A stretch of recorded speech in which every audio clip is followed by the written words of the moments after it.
Ota-onadan qolgan uyning eshigi go'yoki hech qachon yopilmasdi. Bu uyda akasi Shavkat va singlisi Zilola yashardi. Ikkovi ham katta bo'lib, o'z yo'lini topgan, lekin taqdir shunday tuzildiki, har ikkalasi ham bu uyni tark etolmay qolgandi. Shavkat 35 yoshda, uylanmagan, asabi tez, mehnatsevar, lekin dunyoga ishonmaydigan odam. Uning ko'zlari ostidagi chaqmoqdek chiziqlar hayot unga qanchalik og'ir bo'lganini guvohlik berardi. U har kuni ishdan charchab kelar, kiyimlarini divanga otib, unda bunda ichiga yig'ilgan g'azabni chiqarish uchun bir bahona izlardi. Zilola esa 27 yoshda, bir paytlar orzu qilgan talaba bo'lgan, sevganiga tegmoqchi bo'lgan. Lekin onasining og'ir kasalligi va undan keyingi vafoti Zilolani hayotdagi yo'ldan qaytarib qo'ygandi. U oiladagi kenja bo'lgani uchun hamisha ko'proq yuk unga tushardi. Uy ishlari, oilani birga tutib turish, akasiga nisbatan murosalik, bularning barchasi Zilolaning yelkasini og'ritardi. Har kuni urush.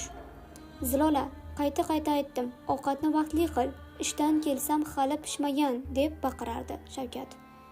Men ham odamman, men ham charchayman. Nimaga faqat men qilyapman hammasini, derdi Zilola, ko'zlarida yosh to'lib.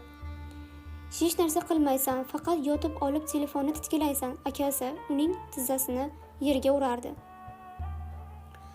Har bir janjal chuqurga aylanardi. Bittasi boshlasa, ikkinchisi o'chmas o'tini yoqardi.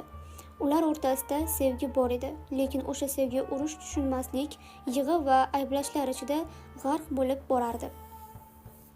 Qo'shnilar guvohi edi, bu ikkisi doim urushayotgan bo'ladi. Nima bo'ldi shuncha deyishardi. Hatto bir kuni Zilola uydan chiqib ketmoqchi bo'ldi. Shavkat aka, men bu uyda endi tura olmayman. Hamisha senga kerakman. Hamisha men aybdor. Bo'ldi, ketaman, dedi u ko'zlaridan oqqan yoshlar bilan sumka yig'arkan. Qani bor, ket. Sen ham tinchroq bo'lar. Sensiz ham tinchroq bo'lar, dedi akasi g'azab bilan. Garchi qalbida u ketmasligini istardi. Bir kun kechqurun akasi ishdan qaytmadi. Telefonni o'chirilgan. O'zi yo'q. Zilola vahimaga tushdi. Qo'ng'iroqlar, xabarlar, qo'shnilarga so'rash. Bir payt u telefonga qo'ng'iroq tushganini ko'rdi. Shifoxonadan. Shavkat aka avariyaga uchragan. Hozir jarrohxonada, dedi shifokor. Zilola yuragini silkinib ketdi. U shifoxonaga yetib borganda akasi jim yotardi. Ko'zlari ochiq emasdi. Bir hafta shifoxonada, har kuni duo, har kuni ko'z yoshi. Nihoyat Shavkat ko'zlarini ochdi. Ilk gapi siz kimsiz bo'ldi. U esdan ketgan, hammasini unutayotgandi. Zilola yig'lab, menman, seningman, Zilola.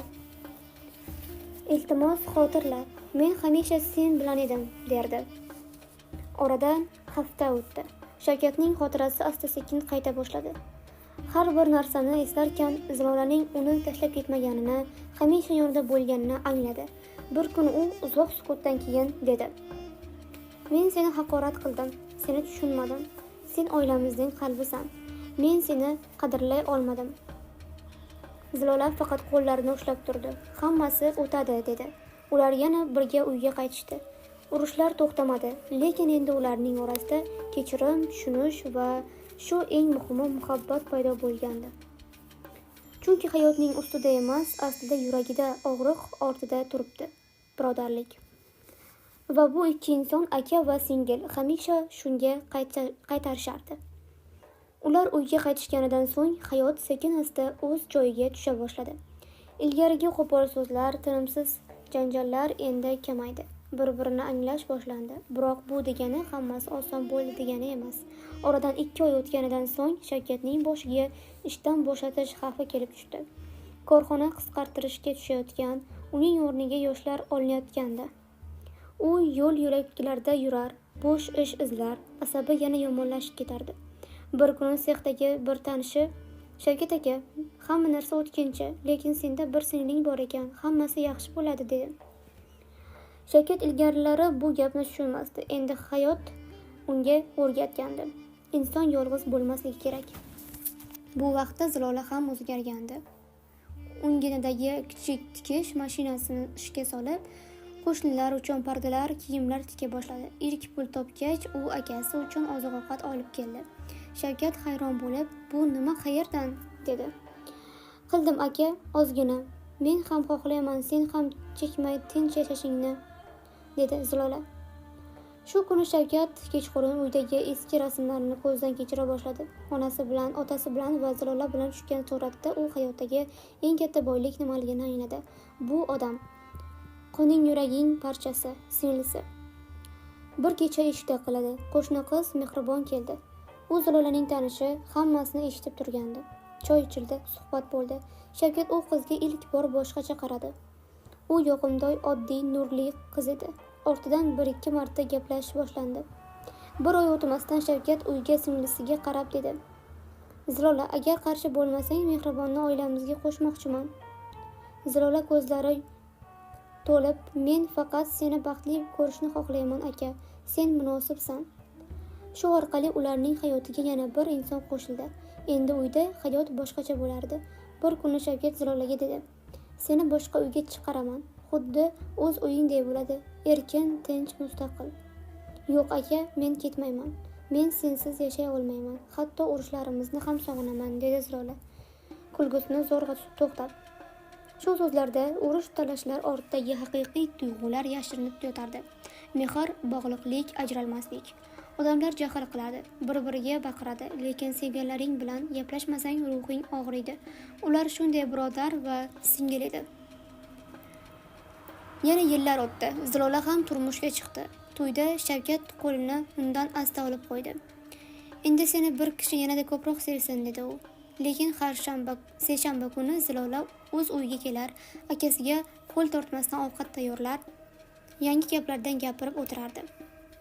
Uning farzandlari Shavkatni dada, aka deb chaqira boshlashdi.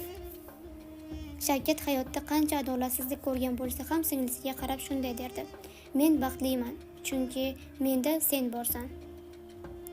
Hayotida yangi sahifa ochilgandi.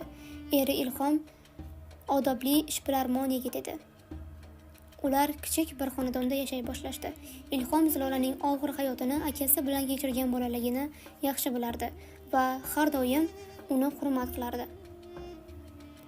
Bir necha oy o'tib Zilola homilador bo'ldi. U xabarni eshitgan Shavkatning yuragi parvoz qildi. U sevinib ko'zlarini yashira olmasdi. Kuni bilan ishdan keyin yangi tug'iladigan jiyaniga nimadir olib kelishni odat qildi. Gohida kiyim, gohida chaqaloq uchun o'yinchoq, gohida esa faqat kulgu bilan kelardi. "Men sendan ham ko'proq xursandman, Zilola. Bu bola mening yangi hayotim bo'ladi", derdi u singlisiga. Hayot shunday tinch va shirin ketayotgan paytda kutilmagan bir sinov keldi.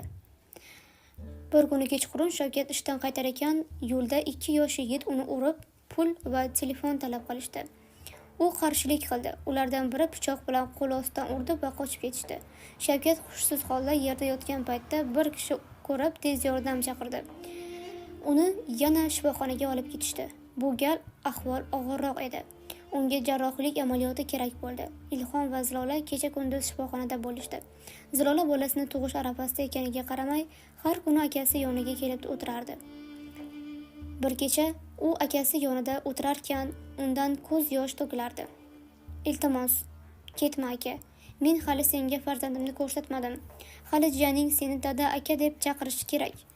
Sensiz men bolaligimdan beri yashay olmadim. Endi hech qachon yashay olmayman." Shavkat bir tomoni bo'sh, ichi og'riqda, lekin ko'zlari ochiq edi. Asta qo'lini singli tomon uzatdi.